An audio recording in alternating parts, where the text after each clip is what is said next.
welcome back to everybody on Respect and to another edition of AEW Dynamite Out of 10. This week's Rampage is airing right after Dynamite instead of its usual Friday night spot. So we got 3 hours worth of AEW TV this week on Wednesday instead of just the 2. And we had some big match on the card, kicking off with Eddie Kingston against Okada, but before that, Tony Schiavone introduced Mercedes Moné. She spoke about coming to AEW after being annoyingly forced to retire. She spoke for less than 2 minutes and almost ended her promo uninterrupted until the lights dropped in the arena, blocked an attack from Sky Blue and almost took out Julia Hart before they left the ring to get chairs. Willow and Stan made the save. So yeah, just really emphasising Mercedes is all elite, and I thought she might go straight for the world title, but no, going for the TBS. I think it makes sense with her history with Willow, and I'm intrigued to see how it play out. So yeah, good stuff before we got into that match. And this was not for all 3 of Kingston's title belts. He only carried 1 belt. There was a slow and engaging bout, but once it really got into it, it was great. The Man King unloaded on the Rainmaker. The match was more about building a story than packing in as many spots as possible, so they were selling every big move for a long time. It always felt like Kingston was trying to prove he was as good as Okada by using a few moves he doesn't utilise regularly. This was a great story and put on a solid match that left room for improvements to deliver in future encounters, and after delivering a Rainmaker, Okada scored the win to get the Continental Championship. And yeah, this gets 7 out of 10 from me. Really good match. Okada winning is great. I think Kingston still keeps the other titles, which is good. But yeah, brilliant match. I think there's definitely more room in the feud here as well. So yeah, I think Okada about so early just emphasises how big a signing he is as well. So good stuff.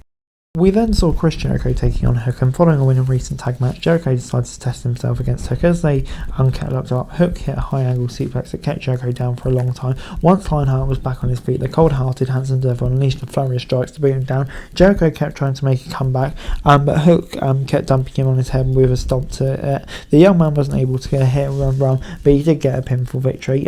Except for a couple of rough moments, this was a decent performance on the whole. I think Hook getting the win is decent. I can see it potentially leading to Jericho as he gets ever more heel, to be honest, as well, which I think would be a good move because I think people are maybe starting to get slightly fed up. So yeah, I think that's a good move and it gets a 7 out of 10 from me overall. Before, Will Ospreay gave a brief interview with Tony Schiavone before May and Storm took on Perazzo and Rossa. The match started with all 4 women brawling in and out of the ring, but they eventually started observing tags and cycling in and out. The bout had a steady pace and lots of action, but there was moments when setting a big start should have taken a second or 2 longer. The Mera was able to steal the win through a team with a jackknife cover, but Perazzo didn't look happy about it. The match was fine, but it never really felt like anything that would become too memorable. So yeah, it gets 6 out of 10, but I'm very intrigued to see where it all goes with Rossa and Perazzo, 2 kind of premium contenders to face Timeless Tony. So yeah, it's going to be interesting, like I say, to see the direction that we go in. Could we see a potential heel turn from one of those 2? Who knows, but it's going to be interesting. 6 out of 10. Before it's time for the Butcher against Swerve. Swerve issued an open challenge answered by the Butcher. He didn't seem to phase his opponent.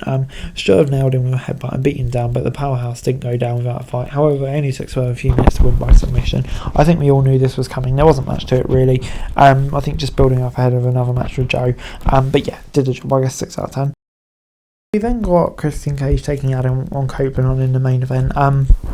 And yeah, 2 legends in an iconic match. The crowd was hot before even the bell rang. Everyone knew this was not just be a standard singles bout, and the competitors didn't disappoint. It took them less than 2 minutes to bring the fight into the crowd. They eventually make it back to the ringside area and began incorporating other things like ladders and various weapons.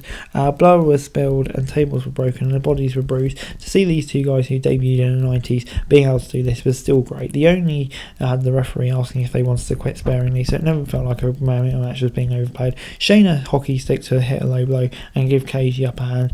Nick Wayne and Killswitch interfered to prevent Copeland from winning, but Garcia and Daddy Magic came to help handcuff them. Cope retrieved the spike and hit Cage repeatedly until he quit. Copeland's the new champ. Yeah, this was a really great outlifting way. Keel's getting to come up, it's babyface winning. Classic to win the feud. And yeah, gets an 8 out of 10 from me. Like I said, I thought it was brilliant. Probably the best match of the night so much, and like I said, 2 members of their experience just being able to do that, so impressive. And yeah, really can't wait to see what Copeland can do with the belt now and innovate more young stars. So great stuff, 8 out of 10. Moving on to the Rampage portion of the show then, and we saw Best Friends taking on the Callis family. Cassidy and Beretta took on Hobbs and Fletcher. And yeah, Hobbs almost won immediately with a huge mass buster, but it was a desperate save from Beretta to break it up. The Don Callis family had a significant size of power advantage over Best Friends and made sure to use it every turn. It was a high energy match, there's a lot of great spots. OC picked up the win with an orange punch to Fletcher to close it off, and yeah, gets 7 out of 10 from me. I thought a really decent match. I think Best Friends making sense. I think, yeah, Hobbs and Fletcher could kind of do it more singles ones, where Cassidy and Beretta seems to be really forming a team at the moment. So, yeah, I think the result makes sense. And like I said, it was a really good match, so it gets a 7 out of 10. Before, a local talent named Kevin Matthews was in the ring for a squash match against Shibata, and you can probably guess what happened. But as we moved on to Takeshita, representing Don Callis family again, against Rocky Romero, keeping the Best Friends versus Don Callis family feud alive. Even with a break in the middle, they didn't have too much time to work with. And they packed a lot into a few minutes, but this had to feel competitive. But 5 more minutes would have made it one of the best bouts of the week. But Takeshita earned a victory with a Falcon Arrow, and that's really all there was to it. Like I say, it's a shame between these two, they didn't get more action between them. Because both are so talented, but yeah, hopefully we get kind of a bigger match between them at some point. Because yeah, like I said, I just didn't feel like they really maximised their potential here, unfortunately. So yeah, gets a 6 out of 10 from me. Before moving on to our main event, Statlander and Willow against Julia Hart and Sky Blue. They didn't have a lot of time to work with, so they got right into the actions. Tables, chairs and metal spikes were all used before we had the 5-minute mark. We ended up with an oddly placed advert towards the end of the hour, but since TBS allowed the show to go to overtime, it wasn't as jarring as it could have been. Thanks to the almost 5 minutes, it ended up being a fun streak fight with some memorable moments, and having Hart got the submission win felt like the right call. And yeah, I really personally enjoyed this. I thought this was such fun to close out a long 3-hour stretch for AEW TV. And yeah, gets an 8 out of 10 from her. I think it really showcased what the women can do, and you know, with all of them vying for the TBS title along with Mercedes Moné, I think it really elevated them up to Moné's level too at the same time. So yeah, for me this was definitely an overriding success and gets an 8 out of 10 from me. And overall, Dynamite gets 7 out of 10 from me. I thought, yeah, a really solid few hours of TV with Rampage included as well.